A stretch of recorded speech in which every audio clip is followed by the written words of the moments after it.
Assalamu alaikum students, this is Paradise College and in front of you I am going to deliver the lecture of English grammar. In this lecture we will discuss the next 5 types of adverbs. So let's start from the 6th one.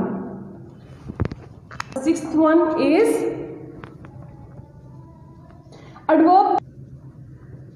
adverb of reason.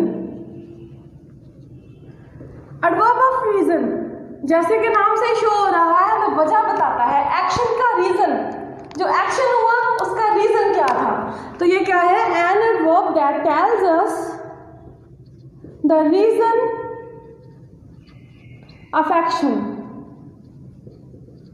और ये कौन सा question solve करता है, answers the question why, क्यों,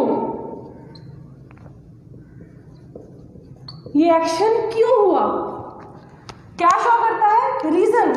इसमें कौन कौन से एडवर्ब आ जाते हैं, देयरफॉर,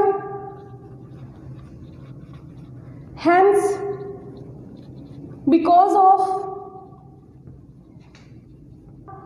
ड्यू टू, ईटीसी। इस तरह से जो हमें रीजन बता रहे हो कि इस वजह से ये हुआ, इस वजह से ये एक्शन टेक प्लेस हुआ। Why he didn't come to school, तो हम क्या कहेंगे, एग्जाम्पल की तरफ देखें, he was injured, वो जख्मी था, therefore he didn't come to school।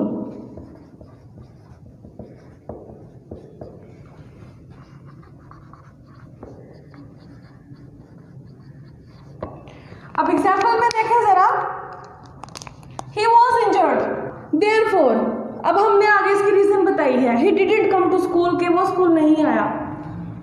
हमने किसकी रीजन बताई है, उसके स्कूल ना जाने की। तो रीजन क्या था, वो इंजर्ड था। एक्शन यहाँ पे क्या हुआ है कि वो जख्मी था, ठीक है। तो इस वजह से ये रीजन बना के वो स्कूल नहीं जा सका। उसके स्कूल ना जाने की वजह क्या थी, वो इंजर्ड। तो इन दोनों क्लॉज को आपस में कौन अटैच कर रहा है, देयरफॉर वर्ड। कौन सा, देयरफॉर, जो क्या है, एडवर्ब कौन सा, ऑफ रीजन। ये रीजन को शो कर रहा है। I can't go at job, क्यों, due to rain, due to heavy rain.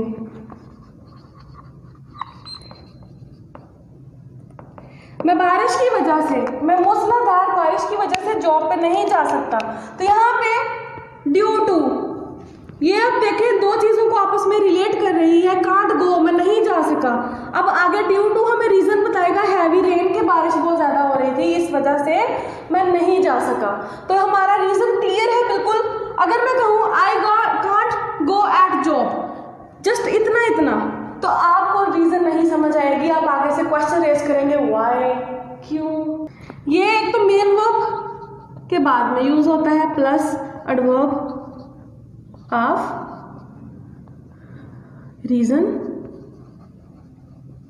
दूसरा main verb plus reason plus object. Object से पहले और मेन वर्ब के बाद में यूज होता है, बीच में ओपनली अपनी प्लेस जो है वो मेन वर्ब के बाद में ही बनाता है। तो 7th type of adverb is adverb of affirmation and negation।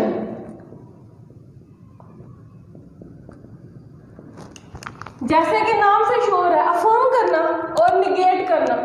Affirmation में ये एडवर्ब कैसे काम करता है,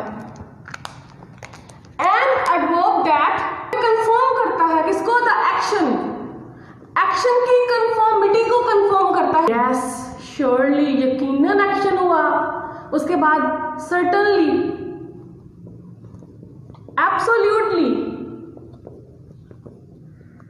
देन डेफिनेटली, अनडाउटेडली।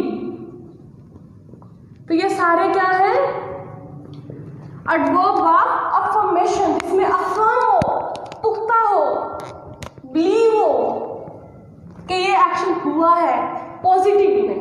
किस वे में बच्चों ये एक्शन होता है, पॉजिटिव वे में, हाँ के मीनिंग्स में।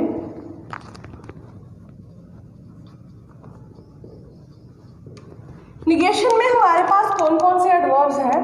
नो। कौन कौन से हैं? No, not and never. Negate करते हैं। तो अब हम इनकी एग्जांपल्स देखते हैं। Let's have a glance on the example of these adverbs. तो फर्स्ट बात करते हैं अफर्मेशन की। Yes, you can do it. तुम ये कर सकती हो या तुम ये कर सकते हो। तो यहाँ पे अफर्म कर रहा है, कोई काम करने को अफर्म कर रहा है कि यस, हाँ, इन पॉजिटिव वे तुम ये कर सकती हो। नेक्स्ट एग्जांपल देखते हैं। Surely you have to go. यकीनन तुम्हें जाना चाहिए। Definitely this project is awesome.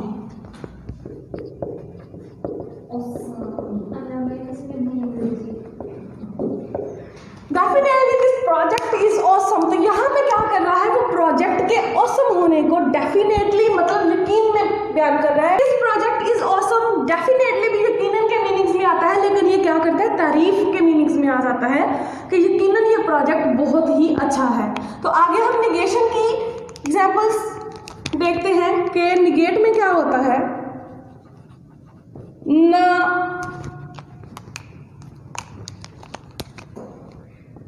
No, you can't go there. तुम वहां नहीं जा सकते। सिंपल, डिनाई, रिफ्यूज, नहीं तो मतलब नहीं। कंफर्म है, never. I never go there. मैं वहां कभी नहीं गई। तो यहाँ पे you have to notice that दो तरह के एडवर्ब यूज हुए हैं in the same example. Never adverb of negation, कभी नहीं की। There adverb of place. तो पहले हम किसको इंडिकेट करेंगे, एडवर्ब ऑफ निगेशन को पहले हम निगेट बताएंगे कि आई नेवर गो देयर, मैं वहां पे कभी नहीं गई। तो ये निगेट रिफ्यूज के मीनिंग्स में आ रहा है। नेक्स्ट मूव ऑन करते हैं। The next type of adverb, the next type is adverb of conjunction. बच्चों जैसे कि नाम से शो हो रहा है, कंजक्शन, जोड़ना, आपस में रिलेट करना। This type of adverb connects to clauses or two phrases together। आपस में उनको रिलेट करवाता है, कनेक्ट करता है, but with semicolon। This point is to be noted, but with the use of semicolon।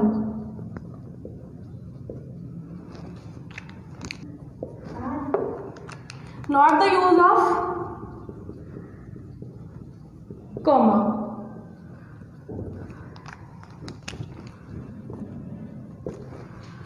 Adverb of conjunction यहाँ पे use होते हैं, वहां पे सेमीकोलन यूज होता है, कॉमा नहीं। Therefore, otherwise, hence, likewise, ये सारे किस में आ जाते हैं, एडवर्ब ऑफ कंजक्शन में। और ये टू क्लॉजेस को आपस में कनेक्ट करते हैं। अब जरा देखिए एग्जाम्पल की तरफ।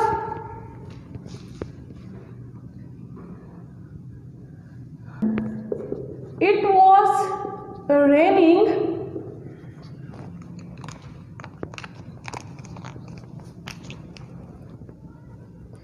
Therefore I didn't go outside। अब देखेंगे आपको थोड़े बहुत मिलते नजर आएंगे किसके साथ, एडवर्ब ऑफ रीजन के साथ। But there is a little bit difference between the adverb of reason and the adverb of conjunction. That's what, that's the semicolon, that's the use of semicolon. यहाँ पे इट वाज रेनिंग, बारिश हो रही थी। This is another clause, ये एक अलग clause है। और आगे हमने सेमीकोलन का यूज करके देयरफॉर वर्ड को यूज किया। तो उसके बाद आई डिडंट गो आउटसाइड, ये एक सेकंड क्लॉज है। तो सेमीकोलन प्लस देयरफॉर, इन्होंने क्या किया है, यहाँ पे इट वाज रेनिंग को डायरेक्ट कनेक्ट किया है किसके साथ, डिडंट गो आउटसाइड के साथ। ठीक है, तो ये था हमारा adverb of conjunction. Next one is interrogative adverb. ये कौन से एडवर्ब होते हैं जो क्वेश्चन क्रिएट करते हैं? The adverb that creates question, उनको हम क्या कहते हैं? Interrogative adverb. इनमें कौन कौन से एडवर्ब्स आ जाते हैं? हाउ, डब्ल्यू फैमिली पूरी की पूरी, how, why, when, what, where, etcetera, सारे क्वेश्चंस इसमें आ जाते हैं। ये सारे क्या है?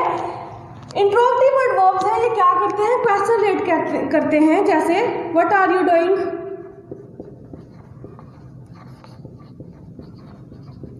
तुम क्या कर रही हो? तो यहाँ पे व्हाट क्या है? इंट्रोगेटिव एडवर्ब है जो कि एक्शन के बारे में पूछ रहा है, क्वेश्चन रेज कर रहा है कि कौन सा एक्शन हो रहा है। Why are you getting late, तो ये लेट होने की रीजन पूछ रहा है, तो लेट होने की रीजन को हम क्या कहेंगे यहाँ पे? इंट्रोगेटिव एडवर्ब, जो कि क्या पूछ रहा है कि हमारा जो एक्शन है वो लेट क्यों हो रहा है। The last one is relative, the last one and the final one, relative adverb। relative adverb बच्चों बेसिकली तो मिलता जुलता है किसके साथ? इंट्रोगेटिव एडवर्ब के साथ, लेकिन there is a little bit difference between both of them। और डिफरेंस मैं आपको बताती हूँ। यहाँ पे कौन सा वर्ड यूज होता है? who, when, where, like etc, what। तो लेकिन यहाँ पे क्वेश्चन नहीं बनता।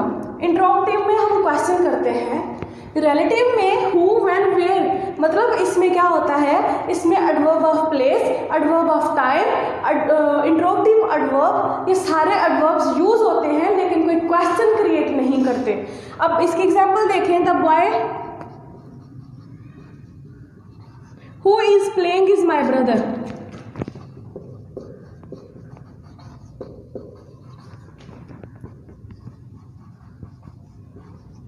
वो लड़का जो खेल रहा है वो मेरा भाई है।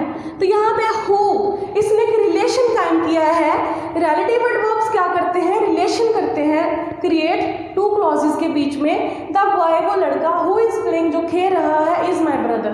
तो यहाँ पे हु वर्ड ने क्वेश्चन क्रिएट नहीं किया बल्कि रिलेशन बताया है उस लड़के के साथ कि वो क्या है? इज माई ब्रदर, जो खेल रहा है। तो इंडिकेशन कर रहा है नाउन की विदाउट क्रिएटिंग एनी क्वेश्चन। तो नेक्स्ट एग्जांपल देखते हैं। I was late that's why I didn't come at time. मैं लेट थी, इस वजह से मैं टाइम पे नहीं पहुंची। दैट्स वाई, तो यहाँ पे वाई वर्ड ने कोई क्वेश्चन क्रिएट नहीं किया बल्कि क्या किया है? रीजन बताई है। क्या रीजन बताई है कि मैं टाइम पे क्यों नहीं पहुंची? क्योंकि मैं लेट हो गई थी। तो यहाँ पे वाई जहाँ पे यूज होगा विदाउट क्रिएटिंग एनी क्वेश्चन, तो उसको हम क्या कहेंगे? Relative adverb. तो बच्चों ये थी एडवर्ब्स की टाइप्स, आपको क्लियरली समझ आ गई होंगी। तो नेक्स्ट हम स्टार्ट करेंगे एडजेक्टिव एंड इट्स टाइप। तो आज के लिए इतना ही काफ़ी है। अल्लाह हाफिज़।